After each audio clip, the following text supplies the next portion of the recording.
Welcome dear students. हम पढ़ रहे हैं क्लास 12 की केमिस्ट्री का chapter number 7 P block elements, और पी ब्लॉक में भी हम चल रहे हैं ग्रुप नंबर 17 एलिमेंट्स की केमिस्ट्री के अंदर, और ये मेरा उसका सेकंड वीडियो है। आज हम पढ़ने वाले हैं ग्रुप नंबर 17 के एलिमेंट्स की केमिकल रिएक्टिविटी। तो हम स्टार्ट करते हैं chemical reactivity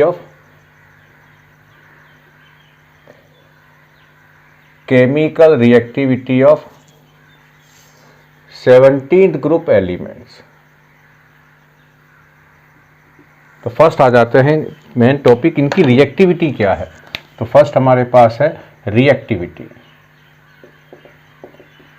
of halogen. Halogen की रिएक्टिविटी क्या है, तो हमें सबको मालूम है 8 नंबर पॉइंट, हैलोजन क्या है।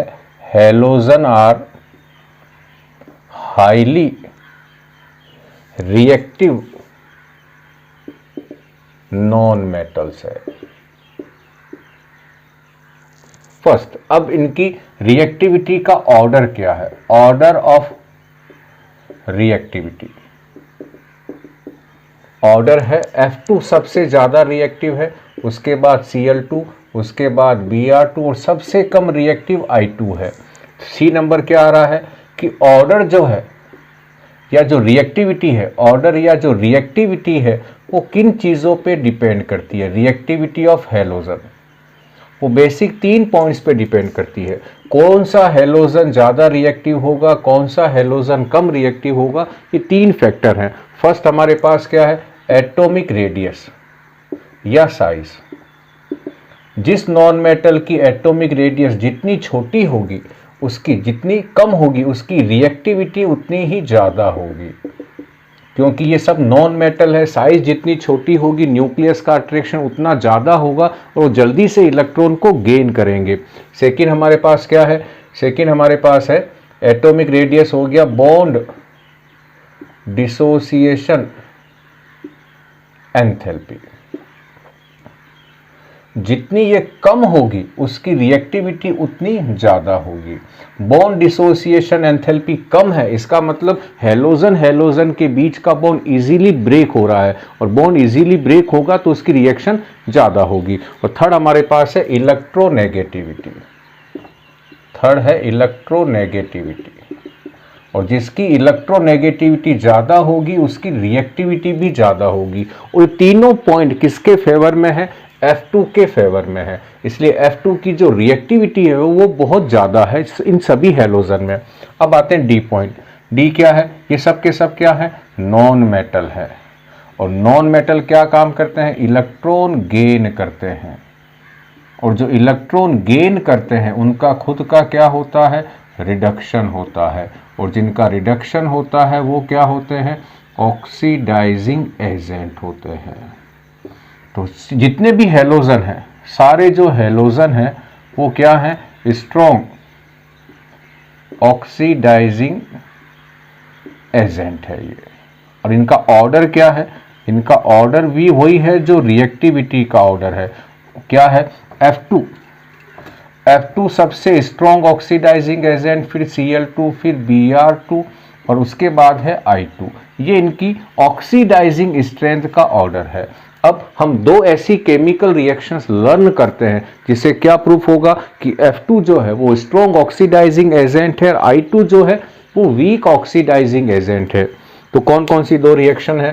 फर्स्ट हमारे पास, मैं ऊपर वाले ऊपर को मैं कुछ साफ कर रहा हूं, ऊपर का कुछ पोर्शन बच्चों। तो हमारे पास फर्स्ट जो रिएक्शन है वो है reaction between halogen and halide. क्या है, reaction between halogen and halide. तो क्या है, हम वो फर्स्ट पढ़ते हैं। फर्स्ट नंबर हमारे पास ये आ जाते हैं, reaction between X and X minus. क्या है, ध्यान रखना बच्चों, X2 को हम लोग क्या कहते हैं, हैलोजन, और X माइनस को हम क्या कहते हैं, हैलाइड। जैसे Cl2 क्या है, क्लोरीन है, और Cl माइनस क्या है, क्लोराइड है। तो किन किन के बीच रिएक्शंस होगी, हैलोजन एंड हैलाइड के बीच। तो यहां लिखता हूं मैं पहले हैलोजन, F2, Cl2, Br2 और I2। तो कौन सा halogen, halogen lies in upper position, upper side in group, जो ग्रुप में ऊपर है उसका हेलोजन और halide lies on lower side of group या इन ग्रुप, तो जो नीचे वाला है वो हैलाइड होगा। जैसे F2 ये ऊपर की तरफ है तो यहां क्या लेंगे, हेलोजन, तो नीचे का क्या लेंगे हम लोग, हैलाइड लेंगे। यानी F2 की रिएक्शन किसके साथ करा दूं, X माइनस के साथ। यहां X माइनस कौन है, ये तीनों है, तो यहां लिख देता हूं X माइनस कौन कौन हो सकते हैं, Cl माइनस या Br माइनस या I माइनस, ये तीनों होंगे। और क्या होगा, ये रिएक्शन हो जाएगी बच्चों। इसमें क्या होगा, F2 जो है ये X माइनस के इलेक्ट्रॉन को गेन कर लेगा, ये इलेक्ट्रॉन यहां से यहां आ जाएगा, तो X से क्या हुआ, इलेक्ट्रॉन का रिमूवल हो गया, तो X का क्या हो जाएगा, ऑक्सीडेशन। क्या बन जाएगा यहाँ पर, 2F माइनस प्लस X2 बन जाएगा। और इसको रिएक्शन को बैलेंस कर देते हैं। जैसे मैं एक एग्जांपल देता हूं कि यदि मैं यहाँ क्या लिख दूं, F2 प्लस Cl2 लिख दूं, Cl माइनस, तो क्या बन जाएगा, 2F माइनस प्लस क्या बन जाएगी, Cl2। तो इस Cl का क्या हो गया है, इस Cl का पे चार्ज क्या है, -1, और इस Cl पे चार्ज क्या है, 0, तो -1 से क्या हो गई, 0, तो इस Cl का क्या हो गया है, ऑक्सीडेशन हो गया है, इसका हो गया है ऑक्सीडेशन। किसने किया है, F2 ने किया। तो F पे यहाँ चार्ज क्या है, 0, तो यहाँ चार्ज क्या है, -1, तो F का क्या हो गया है, रिडक्शन, और जिसका रिडक्शन होता है वो क्या होता है, ऑक्सीडाइजिंग एजेंट। तो इस रिएक्शन से क्या प्रूफ हुआ कि F2 इन तीनों हैलाइड को इनके हैलोजन में चेंज कर देगा, यानी F2 क्या हुआ, स्ट्रॉन्ग ऑक्सीडाइजिंग एजेंट हुआ है। अब इसको रिमूव करता हूं बच्चों। अब इसी तरह से क्या पॉसिबल है कि जो ठीक नीचे वाला हैलोजन, ये वाला Cl2 जो है, इसकी रिएक्शन किससे हो जाएगी, इन दोनों के हैलाइड के साथ। तो यहाँ X माइनस कौन कौन है, या तो होगा Br माइनस और या होगा I माइनस, ये रिएक्शंस हो जाएगी। बनेगा क्या, Cl माइनस बन जाएंगे प्लस क्या बन जाएगा, X2 बन जाएगा।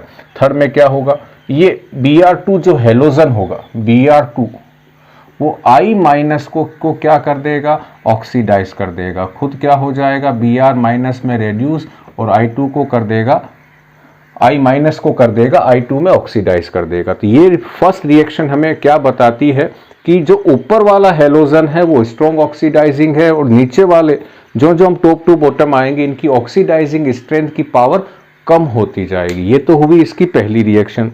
इसकी एक और रिएक्शन है बच्चों, वो है वाटर के साथ रिएक्शन, तो मैं इसको अब रिमूव कर रहा हूं।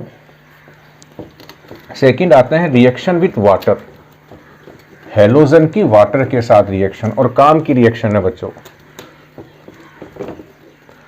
सेकेंड हमारे पास क्या है, रिएक्शन विथ वाटर। हम क्या पढ़ रहे हैं कि ऑक्सीडाइजिंग एजेंट का ऑर्डर क्यों है, F2 स्ट्रॉन्ग ऑक्सीडाइजिंग एजेंट क्यों है, वो पहली रिएक्शन। ये दूसरी रिएक्शन है हमारे पास, F2 प्लस वाटर, क्या होगा, क्या बनेंगे यहाँ पर, तो यहाँ बनेंगे F minus plus H plus और O2। H प्लस का तो H प्लस ऐसा कैसा यहाँ वापस आ गया, ये जो O है जिसपे माइनस के 2 चार्ज थे ये 0 में चेंज हो गया है। इसका मतलब -2 से 0 होने का मतलब क्या हो गया है, ऑक्सीजन का ऑक्सीडेशन। F पे चार्ज क्या था, 0, यहाँ क्या हो गया, -1, इसका मतलब F का क्या हो गया, रिडक्शन हो गया है। तो क्या काम की लाइन आई यहाँ पर, F2 कैन नहीं, F2 oxidised oxygen of water in oxygen, ये काम की है। F2 इतना स्ट्रॉन्ग ऑक्सीडाइजिंग एजेंट है कि वो वाटर की ऑक्सीजन को ऑक्साइड से ऑक्सीजन में ऑक्सीडाइज कर देता है, यानी वाटर की ऑक्सीजन का क्या हो गया है, ऑक्सीडेशन हो गया। ये F2 कर सकता है। Cl2 और Br2 में दोनों में एक जैसी रिएक्शन है। यहां लिखता हूं HOH, यहां H2O नहीं लिख रहा बच्चों, मैं HOH लिखता हूं। दोनों में एक जैसी रिएक्शन होगी, एक Cl एक H, क्या बना, HCl। फिर क्या बचा यहाँ पर, दूसरा Cl और ये OH, इसको क्या लिख दूंगा मैं, HOCl। सेम रिएक्शन यहाँ होगी, एक H एक Br, क्या बना, HBr, पीछे क्या बचा OH, तो एक OH दूसरा Br, HOBr। इसका नाम क्या है, इसका नाम है हाइड्रोजन ब्रोमाइड। हाइड्रोब्रोमिक एसिड भी कह सकते हैं, कब, जब वाटर में होगा। तो हाइड्रोजन ब्रोमाइड की जगह, क्योंकि यहाँ वाटर तो है ही है, यहाँ लिख देता हूं मैं हाइड्रोब्रोमिक एसिड, और ये क्या हो जाएगा हाइड्रोक्लोरिक एसिड। इसका नाम है हाइपोब्रोमस एसिड है। ये ब्रोमस क्यों लिखा, क्योंकि यह ब्रोमीन था, तो यहां क्या हो जाएगा हाइपोक्लोरस एसिड हो जाएगा। अब बच्चों ये तो रिएक्शंस हो गई है, यहां क्या हुआ है वो हम चेक करते हैं। इस Br2 पे चार्ज 0, इस Cl2 पे भी चार्ज 0। हम एक को समझ लेते हैं, यहां Cl2 पे चार्ज 0, यहां Cl पे चार्ज -1, तो यहां से यहां क्या हो गया, इसका रिडक्शन हो गया। अब आते हैं इस HOCl पर। हमने पढ़ा था कि यदि Cl O या F से डायरेक्ट बॉन्डेड हो तो उस Cl पर या Br पर या I पर पॉजिटिव चार्ज आएगा।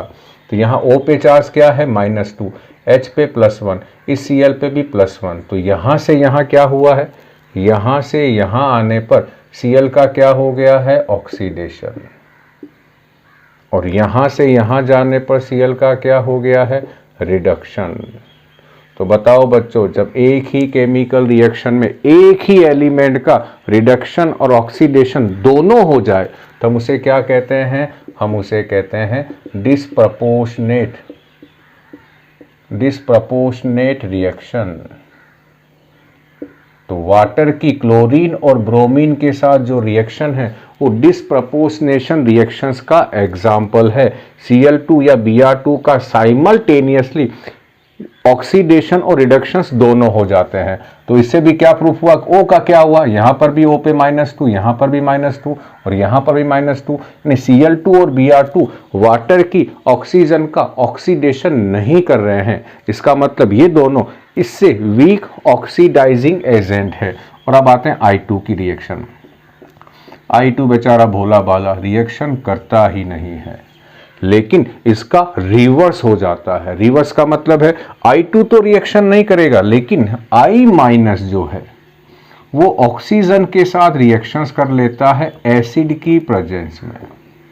I- जो है वो ठीक इस फ्लोरीन की जो रिएक्शंस में जो हुई थी उसकी ठीक रिवर्स रिएक्शंस हो जाएगी। बस आपको F की जगह I लिखना है, तो यहां क्या लिख दूं मैं, F- की जगह I-, H+ की जगह H+, O2 की जगह O2, क्या बनेंगे H2O का H2O लिख दो, और F2 की जगह क्या लिख दो I2 लिख दो। तो क्या हो गया है, एयर जो है या जो ऑक्सीजन है वो क्या कर सकती है, ऑक्सीजन I- को I2 में ऑक्सीडाइज्ड कर सकती है। ये पॉसिबल है, ये रिएक्शंस हो जाती है। तो I2 वाटर के साथ रिएक्शंस नहीं करता, तो क्या प्रूफ हुआ कि I2 जो है इन सभी चारों हेलोजन में सबसे वीक ऑक्सीडाइजिंग एजेंट है। लेकिन आयोडाइड का ऑक्सीजन ऑक्सीडेशन कर सकती है आयोडीन में। तो ये फिर रिएक्शन हमें क्या बता रही है कि F2 स्ट्रॉन्ग ऑक्सीडाइजिंग एजेंट है और I2 सबसे वीक ऑक्सीडाइजिंग एजेंट है। अब बच्चों काम का टॉपिक आ रहा है, कौन डिसाइड करता है, कौन सा फैक्टर डिसाइड करेगा कि F2, ये तो रिएक्शन हमें बता रही है कि F2 स्ट्रॉन्ग है, लेकिन F2 स्ट्रॉन्ग ऑक्सीडाइजिंग एजेंट क्यों है, ये हमें समझाएगी स्टैंडर्ड इलेक्ट्रोड पोटेंशियल। तो हम अब क्या समझते हैं कि F2 स्ट्रॉन्ग ऑक्सीडाइजिंग एजेंट है क्यों, रीजन क्या है। तो इसको मैं रिमूव कर रहा हूं बच्चों। तो किसी भी नॉन मेटल का हमें क्या समझना हो, ऑक्सीडाइजिंग बिहेवियर, तो हमारे पास कुछ पैरामीटर्स हैं जो हमें आने चाहिए, हम वही समझते हैं बच्चों। हम समझ रहे हैं अब कि F2 स्ट्रॉन्ग ऑक्सीडाइजिंग एजेंट क्यों है, why F2 is strong oxidising agent, हम ये समझ रहे हैं क्यों है, इसका रीजन क्या है। तो फर्स्ट आते हैं SEP, क्या है, स्टैंडर्ड इलेक्ट्रोड पोटेंशियल। जो रियल में कौन से पोटेंशियल है, रियल में जो रिडक्शन पोटेंशियल है। IUPAC ने सभी पोटेंशियल को रिडक्शन पोटेंशियल में कन्वर्ट करके मेंशन करने के लिए कहा था। अब आते हैं, यदि कोई भी नॉन मेटल, समझना बच्चों, यदि कोई भी नॉन मेटल का रिडक्शन हो रहा है, इसका मतलब ये हुआ कि उसका जो रिडक्शन पोटेंशियल है, वो रिडक्शन पोटेंशियल जो है वो पॉजिटिव में है। और रिडक्शन पोटेंशियल का मतलब क्या, एसीपी, यानी एसीपी कैसा है, पॉजिटिव है। फर्स्ट लाइन, यदि किसी नॉन मेटल का रिडक्शन हो रहा है, इसका मतलब उसका रिडक्शन पोटेंशियल पॉजिटिव है, इसका मतलब उसका एसीपी पॉजिटिव है। अब अगला, यदि किसी नॉन मेटल का एसीपी पॉजिटिव में ज्यादा है तो उसका रिडक्शन इजीली हो जाता है, और वो बहुत बढ़िया क्या होता है, स्ट्रॉन्ग ऑक्सीडाइजिंग एजेंट होगा। वो स्ट्रॉन्ग ऑक्सीडाइजिंग एजेंट होगा। होना क्या चाहिए, उसका एसीपी पॉजिटिव में ज्यादा होना चाहिए। तो मैं आपको यहां क्या मेंशन कर दूं, सारे हेलोजन के स्टैंडर्ड इलेक्ट्रोड पोटेंशियल। तो ये ऐसे लिखूंगा मैं, F2F-। तो यहां मैं F2F- एक में लिख देता हूं, बाकी में बच्चों टाइम लग जाएगा नहीं तो इसका कितना है, इसका है -2.87 वोल्ट। अब आते हैं क्लोरीन का कितना, चलो लिख देता हूं Cl2 और Cl-। क्लोरीन का है 1.36 वोल्ट। अब आते हैं Br का है Br2/Br-, उसका है 1.09 वोल्ट। और लास्ट आते हैं आयोडीन का है I2/I-, 0.54 वोल्ट। सबसे ज्यादा एसीपी किसका है, फ्लोरीन का है। तो एसीपी जिसका ज्यादा होगा उसका रिडक्शन इजीली हो जाएगा। फिर आगे क्वेश्चंस, इसका एसीपी ज्यादा क्यों है, अब हम इसको समझते हैं। तो किसी भी नॉन मेटल का यदि हमें स्टैंडर्ड इलेक्ट्रोड पोटेंशियल कैसे कैलकुलेट हुआ ये चेक करना है, तो इस तरीके से चेक होता है। यहां ले लेता हूं एक हेलोजन, इसकी जगह मैं F2 ले लेता हूं, चलो X2 ले लेता हूं। X2 कौन सी फिजिकल स्टेट में होना चाहिए, गैस में होना चाहिए। यदि वो गैस में नहीं है, मान लो किस में है, X2 लिक्विड में है, तो हमें क्या सप्लाई करेंगे, एंथैल्पी ऑफ वेपोराइजेशन। यदि वो सॉलिड में है, X2 किस में है, सॉलिड में है, तो हम यहाँ सप्लाई करेंगे एंथैल्पी ऑफ सब्लिमेशन। सब्लिमेशन में दोनों आ जाएगी, वेपोराइजेशन भी आ जाएगी और फ्यूजन भी आ जाएगी। तो हमें इनको चेंज करना होगा। तो X2 की फिजिकल स्टेट कौन सी होनी चाहिए, गैसियस होनी चाहिए। अब हमें तो क्या चाहिए, हमें तो एक हेलोजन चाहिए, दो नहीं चाहिए। तो मैं क्या काम करता हूं, इस X2 को क्या करके लिख देता हूं, हाफ X2।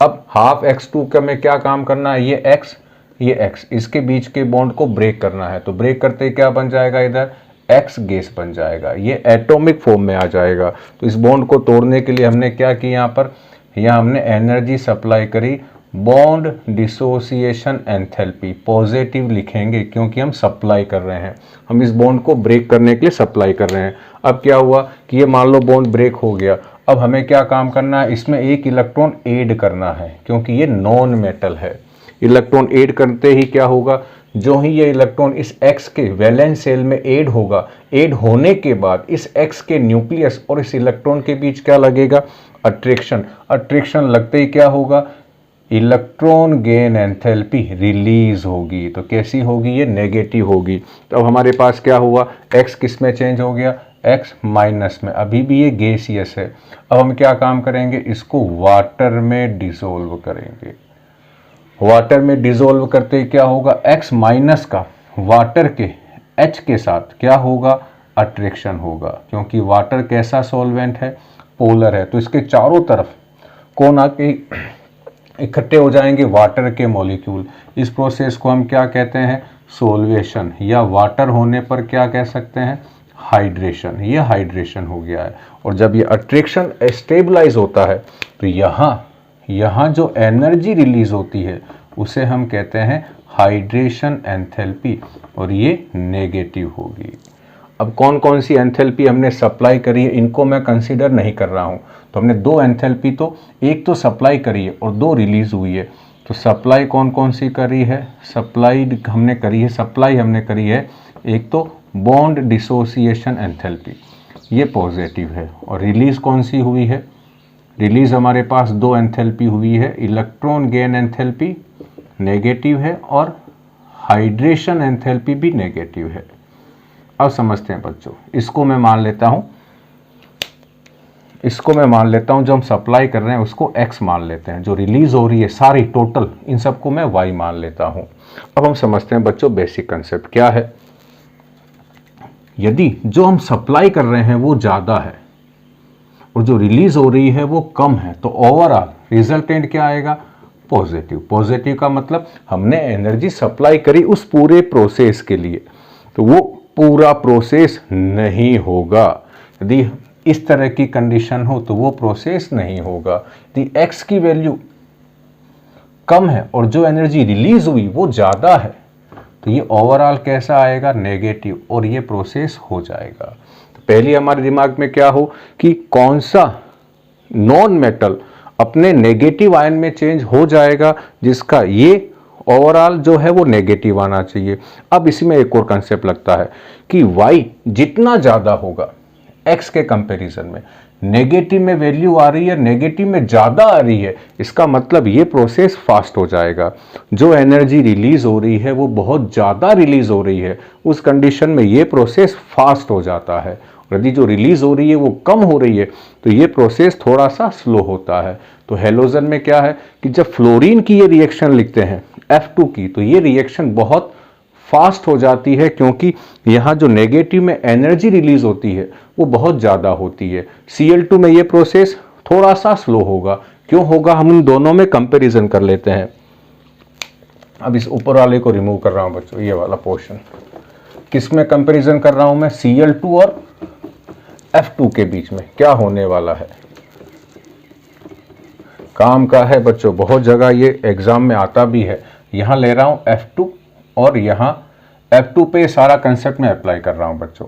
तो फर्स्ट ये कौन से है, गैसियस है। क्या सप्लाई करी हम लोगों ने यहाँ पर, यहाँ लिख देता हूँ डेल बॉन्ड H, ये हाफ है तो ये भी हाफ होगी, यहाँ भी लिख देते हैं हाफ, कहाँ गया, ये हाफ होगी। अब यहाँ क्या बना, F बन गया। तो यहाँ जो हमने सप्लाई करी एनर्जी उसको हमने क्या कहा है, बॉन्ड डिसोसिएशन एंथैल्पी, ये गैस बन गया। अब इसमें एक इलेक्ट्रॉन जोड़ा हमने, तो डेल EgH क्या बन गया, F माइनस, ये नेगेटिव है ये पॉजिटिव है। और जो ही F माइनस को हमने वाटर में डिसोल्व किया तो क्या होगा, F माइनस एक्वस हो जाएगा। तो यहाँ कौन सी एंथैल्पी लिख दें हम लोग, HYDH, हाइड्रेशन एंथैल्पी। अब यही मैं किसके लिए मेंशन करूँ, ये तीनों चीज़ें Cl2 के लिए, यहाँ लिखता हूँ बच्चों। तो क्या ले लिया, हाफ Cl2। फर्स्ट क्या काम किया, half bond dissociation enthalpy supply करी, क्या बना Cl। फिर Cl में एक इलेक्ट्रॉन ऐड किया वैलेंस सेल में, तो इलेक्ट्रॉन गेन एंथैल्पी नेगेटिव हो गई। फिर क्या बना, ये भी गैस है ये भी गैस था, क्या बना, Cl माइनस बना, ये भी गैसियस है, इसको वाटर में डिसोल्व किया तो क्या हो गया, Cl माइनस एक्वस हो गया है। अब इन दोनों की एनर्जी में हम कंपेयर करते हैं। हमें मालूम है कि फ्लोरीन की बॉन्ड डिसोसिएशन एंथैल्पी कम होती है क्लोरीन से, तो यहाँ जो हमने सप्लाई करी वो कम है और यहाँ जो हम सप्लाई कर रहे हैं वो ज़्यादा है। फर्स्ट इलेक्ट्रॉन गेन एंथैल्पी, फिर हमें मालूम है कि F की electron gain enthalpy less negative है, यानी यहाँ जो रिलीज होगी एनर्जी वो कम होगी और इस यहाँ जो रिलीज होगी वो ज़्यादा होगी। तो इन दोनों में देखो क्या हुआ है, सप्लाई कम करी रिलीज भी कम हुई, सप्लाई ज़्यादा करी रिलीज भी ज़्यादा हुई। तो मान लेते हैं कि ये दोनों यहाँ दोनों एक दूसरे को बैलेंस कर दिया है। अब आते हैं हाइड्रेशन एंथैल्पी का। मेन कंसेप्ट बच्चों यही लगता है, यहाँ लिखा नहीं हमने, डेल HYDH, ये कैसी है, नेगेटिव है, यहाँ भी ये नेगेटिव है। फ्लोराइड आयन को जब हम वाटर में डिसॉल्व करते हैं तो जो हाइड्रेशन एंथैल्पी रिलीज होती है उसकी वैल्यू बहुत ज़्यादा होती है। रीज़न क्या है? F माइनस की साइज़ जो है वो Cl माइनस के कंपैरिजन में बहुत छोटी है, और साइज़ एनायन की या कैटायन की जितनी स्मॉल होती है उसकी हाइड्रेशन एंथैल्पी उतनी ज़्यादा होती। तो यहाँ मेन कंसेप्ट क्या लगा है कि हाइड्रेशन एंथैल्पी जो है किसकी? F माइनस की। हाइड्रेशन एंथैल्पी जो है F माइनस की वो बहुत ज़्यादा है, यानी बहुत ज़्यादा नेगेटिव है। किसके कंपैरिजन में? Cl माइनस के। तो यहाँ F2 से F माइनस बनने में जो एनर्जी रिलीज होती है वो बहुत ज़्यादा होती है, इसीलिए F2 बहुत जल्दी से F माइनस में चेंज हो जाता है। और जब हमारे पास क्वेश्चंस आता है तो हमें 2 पॉइंट लिखने होते हैं। क्या लिखने होते हैं दोनों में? पहला पॉइंट और तीसरा पॉइंट। पहला पॉइंट क्या कहता है कि F2 की बॉन्ड डिसोसिएशन एंथैल्पी कम है। जब भी आ जाए तो आपको ये इतना, आप डिपेंड करता है 3 मार्क्स का आया तो आप ये मेंशन कर दें, 1 या 2 मार्क्स का आया, 1 मार्क्स का आता तो आप ये लिखें F2 क्या है? स्ट्रॉन्ग ऑक्सीडाइजिंग एजेंट है। देन Cl2, ये आता है बच्चों क्वेश्चन। तो आंसर्स क्या होगा? Due to A, B, D, E of F2 is less than Cl2। B point क्या होगा? H del HYDS of F2 is more negative than del HYDH of Cl2। ये 2 पॉइंट लिखने आने हैं। वही तो है, यहाँ इसकी सप्लाई हम कम कर रहे हैं और यहाँ जो रिलीज होती है वो बहुत ज़्यादा होती है। तो क्या हो गया हमारे पास? ये ऑर्डर है किनका? ऑक्सीडाइजिंग एजेंट की पावर का हैलोजन में F2, Cl2, Br2 और I2। तो ये तो हो गया हमारे पास फर्स्ट, केमिकल रिएक्टिविटी और ऑक्सीडाइजिंग एजेंट की स्ट्रेंथ। अब चलते हैं हम लोग अगले टॉपिक पर। क्या है? रिएक्शंस विथ हाइड्रोजन के पास चलते हैं हम लोग। अब इसको रिमूव कर रहा हूं बच्चों में। अब फर्स्ट आते हैं केमिकल प्रॉपर्टी। फर्स्ट तो हमने पढ़ ली रिएक्टिविटी, अब हम आते हैं सेकंड पर। सेकंड क्या है? सेकंड हमारे पास है रिएक्शन विथ हाइड्रोजन। किसकी? हेलोजन की। ये second property, reaction of halogen with hydrogen. क्या बनेंगे? बाइनरी कंपाउंड्स बनते हैं। बाइनरी कंपाउंड्स बनेंगे। कौन कौन होगा? H और X। HX उसका फॉर्मूला हो जाएगा। अब रिएक्शंस कैसे होती है यहां देखें। ये F2 है, F2 प्लस H2। रिएक्शन बहुत फास्ट होती है, बहुत वॉयलेंटली होती है, और क्या बनता है? HF। Cl2 प्लस H2, ये रिएक्शन डिफ्यूज्ड सनलाइट की प्रेजेंस में हो जाएगा, यानी यहाँ लाइट ज़्यादा नहीं चाहिए। क्या बन जाएगा? HCl। Br2 प्लस हाइड्रोजन गर्म करने पर रिएक्शंस होती है। क्या बनेगा? HBr। और I2 के साथ रिएक्शंस कराने के लिए कैटेलिस्ट चाहिए। क्या बनेगा? HI। तो यहां से क्या प्रूफ हुआ कि इन हेलोजन की reactivity of halogen with hydrogen decrease down the group. जो जो हम ग्रुप में यहाँ से यहाँ आएंगे, F से I की ओर, वैसे वैसे इनकी रिएक्टिविटी कम होती जाती है। बहुत फास्ट रिएक्शन होती है और रिएक्शंस कराने के लिए कैटेलिस्ट चाहिए। पहला तो हमारे पास ये हो गया। यहाँ पर भी रिएक्टिविटी का ऑर्डर क्या आया? F2, Cl2, Br2 और I2। सेकेंड हमारे पास क्या है कि ये जो हाइड्राइड बनते हैं, ये जो भी हाइड्राइड बने हैं, अब हम इनकी प्रॉपर्टी पढ़ते हैं। क्या क्या है फटाफट हम लोग इनकी हाइड्राइड की प्रॉपर्टी में फर्स्ट क्या है? Bond dissociation enthalpy. फर्स्ट हमारे पास ये है, और हम सबको मालूम है, हमने 15 और 16 में पढ़ा है, क्या है, BDE depends on bond length, bond length पे डिपेंड करती है। सेकंड क्या है, बॉन्ड लेंथ किस पे डिपेंड करती है, bond length depends on size of x. Third क्या है, साइज ऑफ एक्स बढ़ेगा या बढ़ेगी तो बॉन्ड लेंथ भी बढ़ेगी, और बॉन्ड लेंथ बढ़ेगी तो बॉन्ड की स्ट्रेंथ कम हो जाएगी, बॉन्ड की स्ट्रेंथ कम हो गई तो बॉन्ड डिसोसिएशन एंथैल्पी भी कम हो जाएगी। ये काम का टॉपिक है। तो हुआ क्या हमारे पास, कि मैं इन चारों हैलाइड को लिखूं, HF, HCl, HBr और HI, तो सब में कॉमन क्या है, H, यहाँ F, यहाँ Cl, यहाँ Br, यहाँ I, और हमें मालूम है F की एटॉमिक रेडियस छोटी है और I की एटॉमिक रेडियस ज़्यादा है। तो होगा क्या, टॉप टू बॉटम आने पर बॉन्ड लेंथ क्या होगी, बॉन्ड लेंथ इंक्रीज होगी, तो बॉन्ड डिसोसिएशन एंथैल्पी क्या होगी, डिक्रीज होगी। तो ऑर्डर क्या हुआ, सबसे ज़्यादा बॉन्ड डिसोसिएशन एंथैल्पी HF की है, फिर HCl, फिर HBr और फिर HI। कौन सा ऑर्डर लिखा है मैंने, डिक्रीजिंग ऑर्डर है ये। सबसे ज़्यादा बॉन्ड डिसोसिएशन एंथैल्पी HF की और सबसे कम HI की होगी। क्या खत्म हुआ, बॉन्ड डिसोसिएशन एंथैल्पी। अब आ जाते हैं हम सेकंड पर। सेकंड, अब इसमें से इन सबको रिमूव कर रहा हूँ बच्चों, इन सबको रिमूव कर देता हूँ, ये जो पार्ट है। अब आ जाते हैं हम लोग अगला। अगला क्या है, थर्मल स्टेबिलिटी। सिंपल सा कंसेप्ट है थर्मल स्टेबिलिटी का। क्या है, जहाँ बॉन्ड स्ट्रॉन्ग होगा वो इजीली ब्रेक नहीं होंगे गर्म करने पर, तो इसका मतलब वो ज़्यादा स्टेबल होंगे। तो सेकंड क्या हमारे पास आ रही है,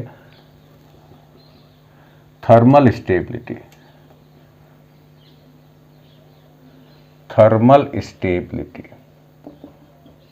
किसके प्रोपोर्शनल है, बॉन्ड डिसोसिएशन एंथैल्पी के।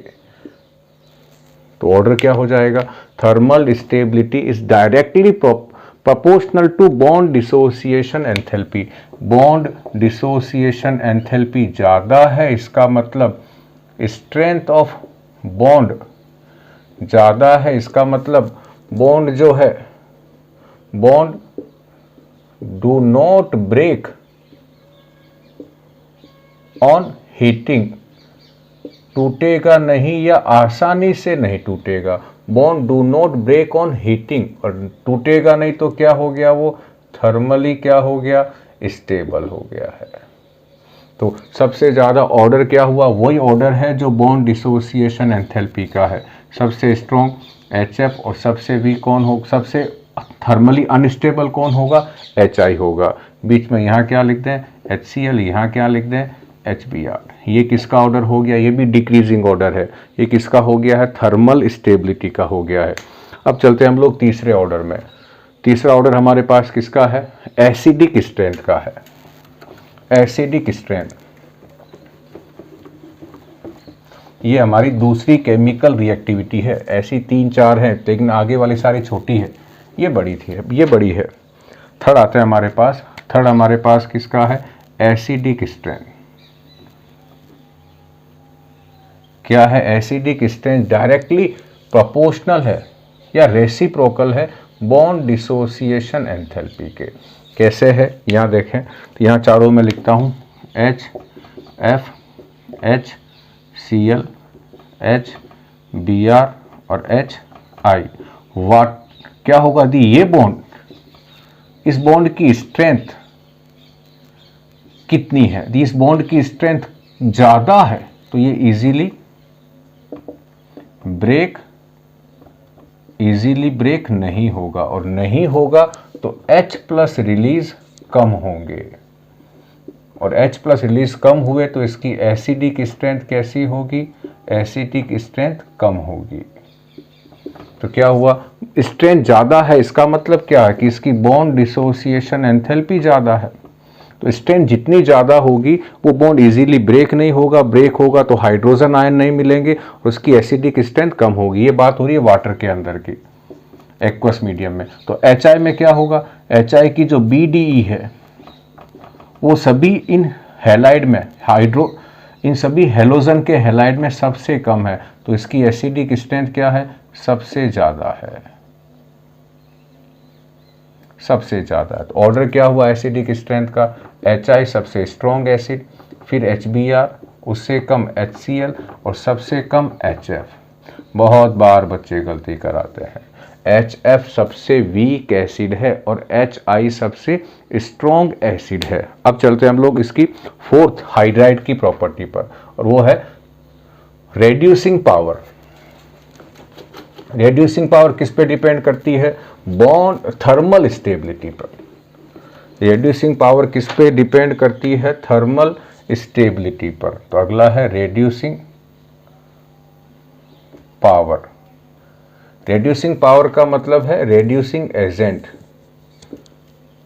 रेड्यूसिंग एजेंट, रेड्यूसिंग एजेंट का मतलब क्या होता है, रेड्यूसिंग एजेंट पहले समझते हैं हम इसको। रेड्यूसिंग एजेंट का मतलब है कि जिसका खुद का क्या हो जाए, ऑक्सीडेशन हो जाए, जिसका खुद का क्या हो, ऑक्सीडेशन हो इटसेल्फ, उसे हम क्या कहते हैं, रेड्यूसिंग एजेंट। और जिसका खुद का ऑक्सीडेशन होगा उसमें क्या होना चाहिए, हमारे अकॉर्डिंग में क्या लगा दूं यहाँ पर, रिमूवल ऑफ हाइड्रोजन, जिसमें हाइड्रोजन इजीली बाहर चली जाए, उसका इजीली क्या हो जाएगा, ऑक्सीडेशन हो जाएगा। क्योंकि addition of hydrogen, addition of oxygen oxidation है, और रिमूवल ऑफ हाइड्रोजन भी क्या है, ऑक्सीडेशन है। तो क्या होगा, जिसमें हाइड्रोजन इजीली बाहर चली जाए वो क्या होगा, स्ट्रॉन्ग ऑक्सीडाइजिंग एजेंट होगा। और हाइड्रोजन इजीली कहाँ चली जाएगी, जहाँ इन चारों FX लिख देता हूँ, इन चारों हाइड्राइड में गर्म करने पर, इनको गर्म करें हम लोग, और तो यदि ये बॉन्ड इजीली ब्रेक हो जाए गर्म करने पर, अब वाटर में नहीं है, गर्म करने पर ये बॉन्ड इजीली ब्रेक हो जाता है, इजीली ब्रेक हो जाएगा, तो कौन बाहर निकल जाएगी, हाइड्रोजन। और हाइड्रोजन बाहर निकल गई, इसका मतलब क्या हुआ, ऑक्सीडेशन हो गया। और ये इजीली ब्रेक कहाँ होगा, जहाँ BDE क्या होगी, कम होगी। तो किसकी बॉन्ड डिसोसिएशन एंथैल्पी कम होती है, HI की। तो HI क्या है, स्ट्रॉन्ग रेड्यूसिंग एजेंट है। उसके बाद कौन है, HBr, उसके बाद कौन है, HCl, और सबसे एंड में कौन हमारे पास है, HF। याद रखना, एसिडिक स्ट्रेंथ और रेड्यूसिंग पावर दोनों का ऑर्डर सेम है। HI सबसे स्ट्रॉन्ग रेड्यूसिंग एजेंट है और HF सबसे वीक है। हम और भी बहुत सारे तरीके हैं इस कंसेप्ट को समझाने के लिए। तो क्या हुई हमारे पास, रेड्यूसिंग पावर हो गई। अगला हम चलते हैं, अगला हमारे पास है boiling point and melting point. ये इस हाइड्राइड में चल रहे हैं हम लोग, boiling point and melting point, ये आ जाते हैं। तो अब आते हैं बॉइलिंग पॉइंट, इन सभी को मैं लिखता हूं पहले। तो क्या है बॉइलिंग पॉइंट और मेल्टिंग पॉइंट का कंसेप्ट क्या है, साइज बढ़ती है और साथ में मास भी बढ़ता है, दोनों बढ़ते हैं। तो वान डेर वाल अट्रैक्शन फोर्स भी बढ़ेंगे और ये भी बढ़ेंगे, तो बॉइलिंग पॉइंट और मेल्टिंग पॉइंट भी बढ़ेंगे। ये कंसेप्ट है हमारे पास। अब हम क्या लिखें यहाँ पर, HF, HCl, HBr और HI। यहाँ में क्या हो रहा है, F से आओ Cl, साइज क्या हो रही है, बढ़ रही है। F से आओ I, मास भी बढ़ रहा है। तो होना क्या चाहिए, टॉप टू बॉटम आने पर boiling point and melting point बढ़ने चाहिए। टॉप टू बॉटम आने पर ये दोनों चीज़ें बढ़नी चाहिए, ये यहाँ से यहाँ आने पर। लेकिन गड़बड़ कौन करता है, ये HF करता है। क्या है, HF के बॉइलिंग पॉइंट सबसे कम होने चाहिए इन चारों में, लेकिन है इन चारों में सबसे ज़्यादा। तो बॉइलिंग पॉइंट का ऑर्डर क्या है, HF के सबसे ज़्यादा है, HF के बाद HI आ रहा है, उसके बाद HBr और सबसे कम है HCl के। ये तो बॉइलिंग पॉइंट का ऑर्डर हो गया। मेल्टिंग पॉइंट में थोड़ी सी गड़बड़ हुई। गड़बड़ क्या हुई कि HF और HI में इंटरचेंज हो गया था, HI आगे आ गया है और HF पीछे आ गया है। उसके बाद है सेम ऑर्डर, HBr और HCl। क्या गड़बड़ हुई, HF के बॉइलिंग पॉइंट सबसे कम होने चाहिए, सबसे ज़्यादा है, मेल्टिंग पॉइंट भी सबसे कम होने चाहिए, लेकिन सेकंड नंबर पे आ रहा है। और इन दोनों का रीज़न क्या है? एक ही रीज़न है और वो है हाइड्रोजन बॉन्डिंग। कौन सी? इंटरमोलिक्यूलर हाइड्रोजन बॉन्डिंग, ये इसके अंदर है। तो उससे क्या होगा? हाइड्रोजन बॉन्डिंग होते ही HF के मेल्टिंग और बॉइलिंग पॉइंट बढ़ जाते हैं। याद रखना, ये कंसेप्ट काम का है। ये ऑर्डर भी याद रखना, बॉइलिंग पॉइंट और मेल्टिंग पॉइंट में एक जैसा नहीं है। फर्स्ट के दो इंटरचेंज हो गए हैं। क्या खत्म हुआ हमारे पास? हाइड्राइड की ये प्रॉपर्टी। अब अगली चलते हैं सॉल्युबिलिटी पे। सॉल्युबिलिटी में ज़्यादा नहीं है। कौन से हाइड्राइड सबसे ज़्यादा सॉल्यूबल होंगे वाटर में? HF। रीज़न क्या है? वो हाइड्रोजन बॉन्ड बना लेते हैं। तो एक ही लाइन है हमारे पास सॉल्युबिलिटी में। अगला हमारे पास है सॉल्युबिलिटी। सॉल्युबिलिटी क्या लिखें? HF कैसा है? ऑल HX सारे के सारे कैसे हैं? Soluble in water. सब के सब पानी में घुल जाते हैं। क्यों? क्योंकि सब के सब क्या है? पोलर हैं। H और F की इलेक्ट्रोनेगेटिविटी में डिफरेंस है। और वाटर कैसा सॉल्वेंट है? पोलर सॉल्वेंट है। तो सब के सब सॉल्यूबल है। लेकिन क्या है? HF कैसा है? मोर सॉल्यूबल है, ज़्यादा घुलता है। रीज़न क्या है? Hydrogen bonding. कौन सी हाइड्रोजन बॉन्डिंग है? Intermolecular hydrogen bonding. खत्म हो गया बच्चों सॉल्युबिलिटी। और लास्ट आ जाते हैं फिजिकल स्टेट। ये भी छोटा सा ही है।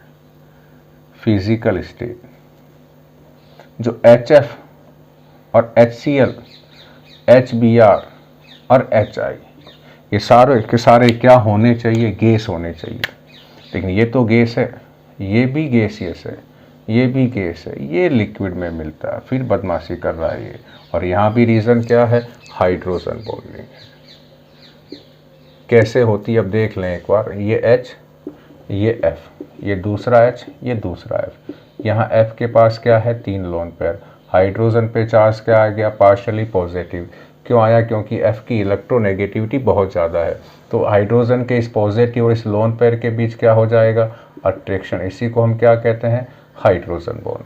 तो दो मॉलिक्यूल के बीच क्या बन गया? Hydrogen bond. यही क्या है? Intermolecular hydrogen bond. इसलिए इसकी फिजिकल स्टेट में HF कैसा मिलता है? लिक्विड में। बाकी तीनों कैसे मिलते हैं? हमें गैस के फॉर्म में मिलेंगे। क्या खत्म हुई? हाइड्रोजन के साथ रिएक्शंस। अब हम कहाँ चलें? हाइड्रोजन के बाद अब हम चलते हैं रिएक्शन विथ ऑक्सीजन। थोड़ा सा बड़ा टॉपिक है बच्चों, रिएक्शन विथ ऑक्सीजन, लेकिन आसान है। रिएक्शन विथ ऑक्सीजन में आ जाते हैं हम लोग। अब रिएक्शन विथ हाइड्रोजन हो गया, reaction with X2 with hydrogen नहीं, अब आएगा ऑक्सीजन। तो यहां क्या लिख दें हम? Reaction of X2 with oxygen. Oxygen में आ जाते हैं। तो ऑक्सीजन में आए तो सबसे हम एक एक करके पढ़ते हैं फर्स्ट तो बना क्या होगा? तो O+F की रिएक्शंस करवाएं, O2 + F2 की। तो दो तरह के ऑक्साइड बनते हैं, दो तरह के कंपाउंड बनेंगे। ऑक्साइड नहीं कहूँगा मैं यहाँ इन्हें। फर्स्ट का नाम है O2F2 और ये है OF2। Dioxygen difluoride, mono oxygen difluoride. अब ये दोनों के दोनों क्या है? अनस्टेबल है। But OF2 is quite stable, थोड़ा बहुत स्टेबल है OF2। फर्स्ट पॉइंट दोनों। सेकंड क्या है? बोथ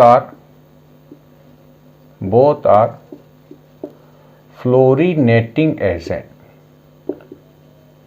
दोनों के दोनों क्या कर सकते हैं? एड F इन अदर, दूसरों में F जोड़ सकते हैं। और इसका एक यूज है, इस कंसेप्ट का एक यूज है। दोनों के दोनों अगले में फ्लोरीन जोड़ सकते हैं। तो इसका यूज क्या है? Removal of plutonium from spent nuclear fuel. जो न्यूक्लियर रिएक्टर होते हैं वहां पर जहां न्यूक्लियर की एनर्जी से, न्यूक्लियस की एनर्जी से हम इलेक्ट्रिसिटी प्रोड्यूस करते हैं, वो है न्यूक्लियर रिएक्टर। वहाँ क्या होता है कि plutonium as a fuel use आता है। और जब ये पूरा कंज्यूम हो चुका होता है तो हम उसे कहते हैं स्पेंट न्यूक्लियर फ्यूल। और उस कंज्यूम हो चुके फ्यूल के अंदर बहुत सारे प्लूटोनियम ऐसे होते हैं जो रिएक्शंस नहीं करते हैं। उन प्लूटोनियम को स्पेंट न्यूक्लियर फ्यूल से रिमूव करने के लिए हम OF2 का यूज़ करते हैं, O2F2 का। तो यहाँ क्या लिखूँ मैं, प्लूटोनियम। ये कहाँ है, स्पेंट न्यूक्लियर फ्यूल के अंदर है ये। और इसकी रिएक्शन किससे करा दें हम लोग, O2F2 से करा दें। तो ये क्या काम करेगा, इस प्लूटोनियम को PuF6 में चेंज कर देगा। हम इसे सेपरेट कर लेते हैं, प्लस साथ में क्या बनेगी, ऑक्सीजन। ये सेपरेट हो जाता है। तो क्या हो गया, रिमूव किसको कर लिया, प्लूटोनियम को रिमूव कर लिया। कहाँ से, स्पेंट न्यूक्लियर फ्यूल से। अब आते हैं इसमें अगली एक और चीज़, OF2 और O2F2, इन दोनों में ऑक्सीजन पे चार्ज यहाँ +1 2 है और यहाँ +1 है, यानी इन दोनों में ऑक्सीजन पे चार्ज पॉजिटिव है। तो यहाँ ऑक्सीजन को हम ऑक्साइड नहीं कह सकते, यहाँ क्या कहेंगे, ऑक्सीजन ही कहेंगे। और F पे चार्ज क्या है, नेगेटिव है, तो यहाँ इसे हम क्या कहेंगे, फ्लोराइड कहेंगे। तो ये दोनों क्या हैं, ऑक्सीजन फ्लोराइड है। ये दोनों ऑक्सीजन फ्लोराइड हैं, क्या नहीं है, फ्लोरीन ऑक्साइड नहीं है। ये ध्यान रखना बच्चों, क्योंकि ID उसी के पीछे लगता है जिसके ऊपर नेगेटिव चार्ज है। और यहाँ नेगेटिव चार्ज दोनों में किसके ऊपर है, F के ऊपर है। तो क्या खत्म हुए, फ्लोरीन और ऑक्सीजन की रिएक्शन से बनने वाले फ्लोराइड हो गए। अब आते हैं हम तीनों जो हमारे पास हेलोजन बचे हुए हैं। तो कौन से हेलोजन बचे हुए हैं, क्लोरीन, ब्रोमीन और आयोडीन। उनकी ऑक्सीजन के साथ कैसे रिएक्शंस होती है उसको हम चेक कर लेते हैं। तो सबसे पहले हम क्या पढ़ेंगे, सबसे जल्दी रिएक्शंस कौन करेगा, Cl, उससे स्लो Br। सबसे स्लो रिएक्शंस कौन सा करता है, I करता है, क्योंकि रिएक्टिविटी का ऑर्डर तो वही है, रिएक्टिविटी का ऑर्डर चेंज नहीं हुआ है। तो हम पढ़ते हैं बाकी जो 3 हेलोजन हमारे पास बचे हैं, Cl2, Br2 और I2। इन तीनों की किससे रिएक्शंस करवा दें हम, ऑक्सीजन के साथ। तो होगा क्या, नंबर 1 इसकी बात हो रही है Cl2 की। तो Cl जो है वो क्या बनाता है, लार्ज नंबर ऑफ ऑक्साइड बनाता है, और I2 least number of oxide बनाएगा, लीस्ट नंबर ऑफ ऑक्साइड बनाता है। ये तो हो गया हमारे पास फर्स्ट कि Cl2 के बहुत सारे ऑक्साइड बनेंगे, I2 के ऑक्साइड बहुत कम बनेंगे। अगला हमारे पास आ गया स्टेबिलिटी, स्टेबिलिटी ऑफ ऑक्साइड। तो किसके ऑक्साइड स्टेबल होंगे, किसके कम स्टेबल होंगे, ये जो ऑर्डर है ये काम का है बच्चों।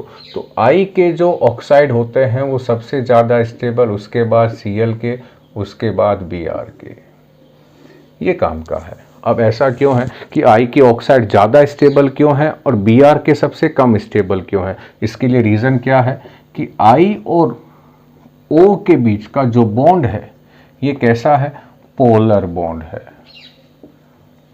पोलर बॉन्ड है। पोलर बॉन्ड क्यों है, due to difference in electronegativity of O and I, इसलिए ये ज़्यादा स्टेबल है। ठीक है भाई, समझ में आ गया भाई, I और O की इलेक्ट्रोनेगेटिविटी में डिफरेंस है। अब आते हैं अगला, तो फिर Cl और O के क्यों स्टेबल हो गए, तो Cl और O के बीच क्या बन जाते हैं, मल्टीपल बॉन्ड, मल्टीपल बॉन्ड बन जाते हैं, यानी Cl और O के बीच डबल बॉन्ड बन जाता है। इस डबल बॉन्ड की बॉन्ड एंथैल्पी क्या है, ज़्यादा होगी। Multiple bond due to effective overlapping between. अब यहाँ इफेक्टिव ओवरलैपिंग किसके बीच होगी, Cl का तो कौन सा ऑर्बिटल, d ऑर्बिटल, और O का कौन सा, p ऑर्बिटल। और ये क्या करते हैं, पाई p बॉन्ड बना लेते हैं, और ये बॉन्ड स्टेबल है, इसीलिए ये भी कैसे हो गए, स्टेबल हो गए। ठीक है भाई, दोनों हो गए स्टेबल। अब Br के साथ ये भेदभाव क्यों हो रहा है, तो Br के साथ क्या प्रॉब्लम है कि Br के अंदर ये दोनों प्रॉपर्टी नहीं है। ना तो Br के बॉन्ड आईओ बॉन्ड जितने पोलर हैं और ना ही Br Cl और O जैसे मल्टीपल बॉन्ड बना पाता है। तो यहां लिखता हूं Br के साथ क्या प्रॉब्लम हो गई, ड्यू टू लेक ऑफ या लेक्स ऑफ बोथ प्रॉपर्टीज। इसमें दोनों प्रॉपर्टीज नहीं है, इसलिए Br और Br के जो ऑक्साइड है उनकी स्टेबिलिटी कम है। तो ये बच्चों क्वेश्चंस आ सकता है, इनकी स्टेबिलिटी का ऑर्डर ये क्यों है। अब हम कहाँ चलें आगे, अब किस किस के कौन कौन से ऑक्साइड हैं। तो सबसे पहले हम Cl के ऑक्साइड पढ़ते हैं। Cl में याद रखना है 1347, 1947 में हमारा देश आज़ाद हो गया था, तो थोड़ा सा उसमें से कम कर लें, पहले आज़ाद होता तो और बढ़िया हो जाता। फर्स्ट हम क्या पढ़ें, 1347। फर्स्ट आ रहे हैं Cl2 प्लस ऑक्सीजन। यहाँ याद क्या रखना है, 1347 क्या है ये, जब इन दोनों की रिएक्शंस होगी तो जो ऑक्साइड बनेंगे उनमें Cl पे जो पॉजिटिव चार्ज आएगा +1 +3 +5 और +4 आएगा। तो कौन कौन से बनेंगे, +1 का मतलब हो गया Cl2O, 3 का मतलब Cl2O3, 7 का मतलब Cl2O7। तो O सब में Cl तो 2 ही है, यहाँ O1 हो गया तो +1, O3 हो गया तो +3, O7 हो गया तो +7, एक 4 वाला है और वो है ClO2। ये 4 ऑक्साइड बनते हैं। ये सभी के सभी ऑक्साइड कैसे हैं, अनस्टेबल है, प्लस सभी के सभी क्या है, ऑक्सीडाइजिंग एजेंट है। इनमें से एक हमारे पास यूज आता है वो है ClO2, इसका यूज होता है as a bleaching agent, colour उड़ाने वाला। कहाँ यूज होता है, पेपर इंडस्ट्रीज में, टेक्सटाइल में इसका यूज होता है। किसका यूज होता है, ClO2 का, जिसकी ऑक्सीडेशन स्टेट +4 है। क्या खत्म हुए, क्लोरीन के ऑक्साइड, बस इतना ही है क्लोरीन के ऑक्साइड में। अब कहाँ जाते हैं, ब्रोमीन के ऑक्साइड में आ जाते हैं, इसको भी रिमूव कर देते हैं। उसके बाद हम पढ़ लेंगे आयोडीन के ऑक्साइड। तो हम आ जाते हैं अब क्लोरीन के ऑक्साइड, ब्रोमीन के ऑक्साइड में। यहाँ याद क्या रखा, 1347, तो यहाँ याद क्या रखना है, 3 हटा दो बीच में से, 147, Br2 प्लस O2, याद क्या रखना है 147। तो क्या हो गया, कौन कौन से बनेंगे, Br2O बनेगा, Br2O7 बनेगा, ये हो गया, ये हो गया, 4 बनाना है तो BrO2 बना दो। सेम पॉइंट, ये भी सारे कैसे हैं, अनस्टेबल हैं, सब के सब क्या है, ऑक्सीडाइजिंग एजेंट है। तो दोनों के दोनों कैसे हैं, अनस्टेबल है, प्लस साथ में क्या है, ऑक्सीडाइजिंग एजेंट है, यानी जल्दी से अपनी ऑक्सीजन रिलीज करके उसमें ऐड कर देंगे। अब आते हैं I2 वाले, I2 और O2 के बीच। यहाँ याद रखना है 457, 457, 1857 में क्रांति हुई थी, 47 में तो हम आज़ाद हो गए थे, 1947 में, 1857 में क्रांति हुई, तो 457 है। 4 का मतलब क्या हो गया, I2O4 है, ये IO2 नहीं है, IO2 भी लिख सकते हो, I2O4 है। 5 में क्या हो गया, I2O5, 7 में क्या हो गया, I2O7। ये 3 ऑक्साइड बनते हैं, तीनों में सेम प्रॉपर्टी, नंबर 1 नंबर 2, ये नंबर 1 नंबर 2, ये दोनों यहाँ पर भी अप्लाई होगी। लेकिन I2O5 स्पेशल है, यहाँ पर क्या है, I2O5 क्या क्या कर सकता है, 3 काम कर सकता है। I2O5 स्ट्रॉन्ग ऑक्सीडाइजिंग एजेंट है, ये स्ट्रॉन्ग ऑक्सीडाइजिंग एजेंट है, ये 3 काम कर सकता है। फर्स्ट काम क्या कर सकता है, ये 3 काम कौन कौन से, नंबर फर्स्ट, ये H2S के S को S में ऑक्सीडाइज कर सकता है, यहाँ चार्ज -2 है, यहाँ चार्ज 0 है।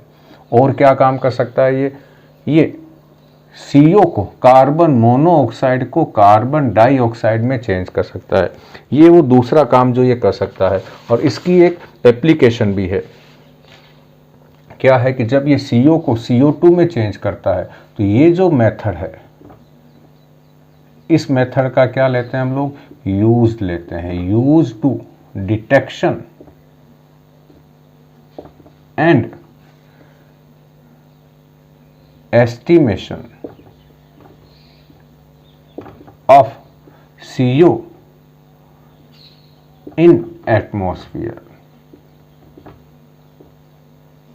एटमॉस्फेयर में कितनी CO है, कार्बन मोनोऑक्साइड है कि नहीं है, और है तो कितनी है, ये पता लगाना हो तो हम क्या काम करते हैं, कार्बन मोनोऑक्साइड की रिएक्शन किससे करवा देते हैं, I2O5 से करवा देते हैं। जब इनके बीच रिएक्शंस होगी तो कार्बन मोनोऑक्साइड किस में चेंज हो जाएगा, कार्बन डाइऑक्साइड में हो जाएगा। और फिर हम पता लगा लेंगे कि यहाँ I2 बनेगी, साथ में I2 कितनी बनी है, तो कुछ कैलकुलेशंस करके हम CO कितनी थी हम पता लगा सकते हैं। तीसरा, ये इतना पावरफुल है I2O5 कि ये HCl के Cl पे जो -1 चार्ज है इसको Cl2 में भी चेंज कर देती है, यानी HCl के Cl- का भी क्या कर देती है, ऑक्सीडेशन कर देती है। यानी I2O5 क्या है, स्ट्रॉन्ग ऑक्सीडाइजिंग एजेंट है। क्या खत्म हुए, reactions of halogen with oxygen. अब फटाफट दो छोटे छोटे से टॉपिक हैं, क्या है, reaction of X2 with metal. इस सब को मैं रिमूव कर रहा हूं बच्चों, ये नंबर याद रखना, 47, 1347, 147, एक दो बार याद रखोगे याद हो भी जाएंगे, आसान है, टफ नहीं है बच्चों ये। तो हम चलते हैं हमारे अगले टॉपिक पर। क्या है अगला टॉपिक, है रिएक्शन विथ मेटल के साथ है। तो इसको मैं फिर रिमूव कर देता हूं, ऑक्सीजन हटा देते हैं, यहां क्या लिख देते हैं, reaction of X2 with metal. तो फर्स्ट आते हैं, क्या है, जब हेलोजन की रिएक्शन मेटल के साथ होगी, ये कोई भी मेटल ले लें, यहाँ पर यहाँ क्या लिख दूं, हेलोजन, तो क्या बनेंगे, मेटल हैलाइड, ये बने मेटल हैलाइड। और मेटल हैलाइड कैसे होंगे बच्चों, आयोनिक कंपाउंड से। मेटल हैलाइड कैसे हैं, आयोनिक हैलाइड है, यानी यहाँ पर पॉजिटिव और नेगेटिव चार्ज होगा। सेकंड, ये तो हो गई हमारे पास। सेकंड बच्चों अब आ रहा है, यहाँ कहीं ना कहीं कौन सा लॉ लगने वाला है, फाजान रूल लगने वाला है। क्या है, सिंपल सा क्या समझाता है कि कोवेलेंट करेक्टर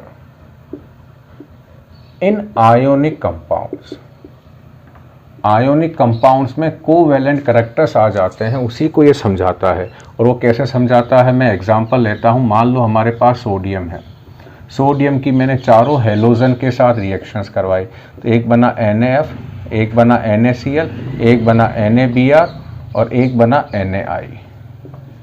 ये फाजान रूल का पहला पॉइंट किसके ऊपर मैं आपको समझा देता हूँ, एनायंस के ऊपर। क्या कहता है कि यदि एनायन की साइज ज़्यादा है तो उसका पोलराइजेशन ज़्यादा होगा, और यदि पोलराइजेशन ज़्यादा होगा तो उसमें कोवेलेंट करेक्टर ज़्यादा होंगे। अब ये क्या है, मान लो ये कैटायन है और ये एनायन है, ये कैटायन है और ये एनायन है, ये पॉजिटिव, नेगेटिव।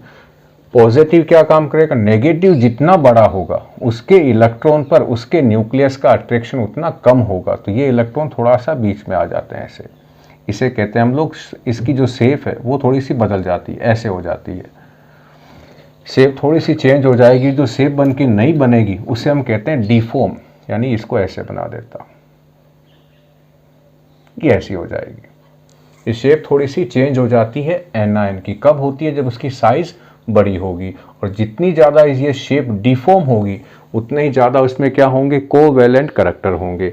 अब आ जाओ इनमें चारों में, FCl, Br और I, पॉजिटिव तो सबका सेम है, तो F की साइज बहुत स्मॉल है और I- की साइज बहुत बड़ी है, तो इसमें आयोनिक करेक्टर्स का ऑर्डर क्या होगा, NF में सबसे ज़्यादा होंगे आयोनिक करेक्टर्स, NBr में उससे कम, NaCl में उससे कम, NaBr में और कम, और NaI में सबसे कम। ये किसका करेक्टर लिखा मैंने, आयोनिक करेक्टर है ये। आयोनिक करेक्टर सबसे ज़्यादा किस में होंगे, NaF में होंगे। उल्टा कर दोगे, ऐसा कर देंगे तो ये किसका ऑर्डर आ जाएगा, ये आ जाएगा कोवेलेंट करेक्टर का ऑर्डर आ जाएगा। तो ध्यान क्या रखना है, आयोडीन के जो कंपाउंड बनते हैं वो ज़्यादा कोवेलेंट है, और फ्लोरीन के कंपाउंड जो है वो ज़्यादा आयोनिक है। अब सर ज़्यादा का मतलब ध्यान क्या रखना, यहाँ 90% मान लेता हूँ कि 90% आयोनिक करेक्टर हैं, तो यहाँ 80% होंगे या 70% होंगे। ऐसा नहीं है कि ये कोवैलेंट ही हो जाएगा, रहेगा तो आयोनिक ही, लेकिन थोड़े से ज़्यादा करैक्टर कौन से हो जाएंगे, कोवैलेंट करैक्टर हो जाएंगे।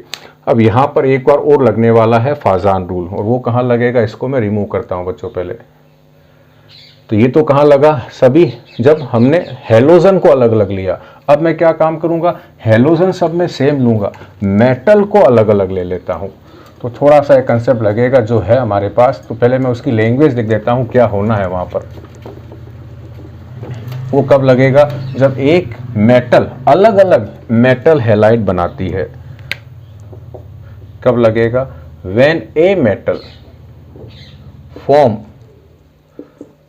2 और मोर मेटल हैलाइड, उस कंडीशन में लगेगा ये। जैसे एग्जाम्पल हमारे पास क्या ले लूँ मैं, एग्जाम्पल ले लेते हैं SnCl2 SnCl4 पहला, फिर ले लेते हैं PbCl2 PbCl4, फिर ले लेते हैं अगला SbCl3 SbCl5, एक और ले लेते हैं FeCl2 FeCl3, एक और UF4 और UF6। ये 2 बना रहे हैं, ये भी 2 बना रहे हैं, सब क्या बना रहे हैं, 2 मेटल हैलाइड बना रहे हैं। और यहां पर ये क्या लगता है, कंसेप्ट क्या है, कंसेप्ट हमारे पास सिंपल सा है, मेटल हैलाइड इन विच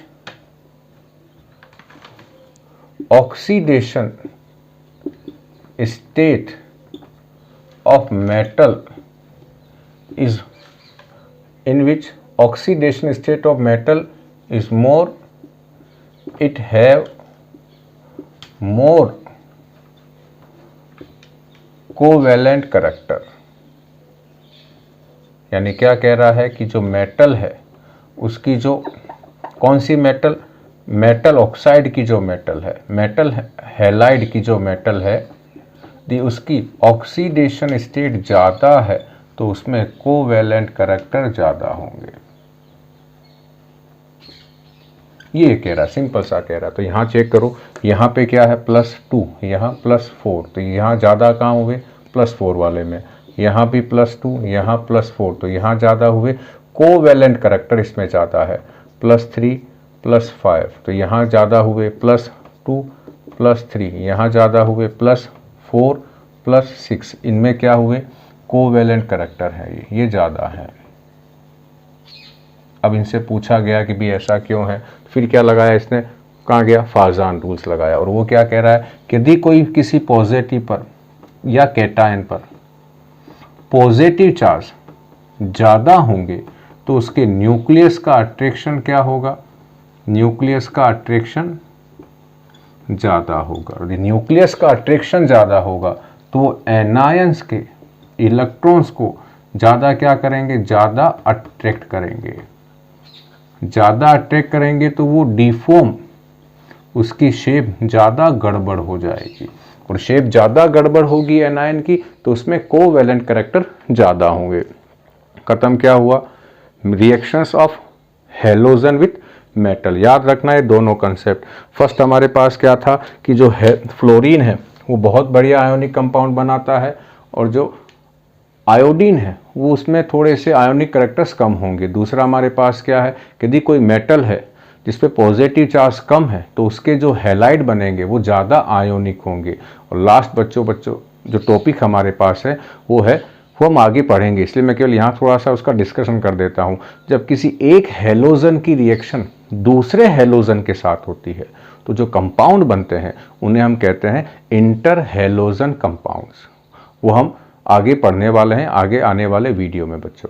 तो मैं उम्मीद करता हूं बच्चों वीडियो आपको पसंद आया होगा। पसंद आने पर 2 काम जरूर करें, लाइक करें और सब्सक्राइब करें, और तीसरा काम और करें, अपने साथियों तक इसे जरूर पहुंचाएं। थैंक यू बच्चों।